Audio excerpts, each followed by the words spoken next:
aman dari anak, yaitu burung, bambu, telur plastik, dan bahannya pakan, ikan probiotik, dedak, kapuril, kupris, sulfat, bikon, aquatic, dan karbonat.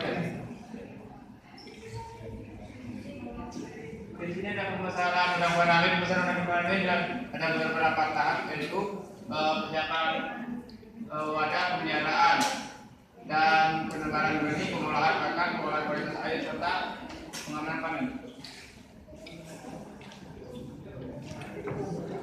Nah, untuk persiapan tambak, pertama harus mendirikan tambak. Pembersihan tambak itu untuk gunanya untuk membuang bakteri-bakteri yang ada pada bagian tambak. Pemasangan CPD dan BST.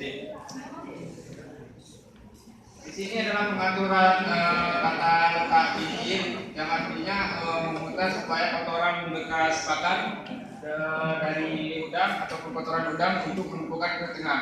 Jadi bagian bibit ini memutar untuk memberikan ke tengah pada pusat pembuangan. Jadi pengisian air ini pertama diisi dari tandon, kemudian tandon diletakkan kepada pengisian penampungan air, kemudian diberi pengaturan dalam posisi hidup nyicil. Di sini dilakukan aplikasi probiotik, yaitu fermentasi kering. Fermentasi kering pertama harus digunakan dengan pengisian air, kemudian kapur,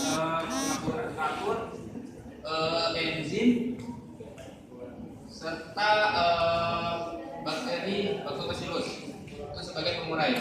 Kemudian dedak berapa yang dosis untuk diperlukan. Dan setelah fermentasi kering dilakukan dengan fermentasi basah, yaitu memberikan air laut atau air kolam dan memberi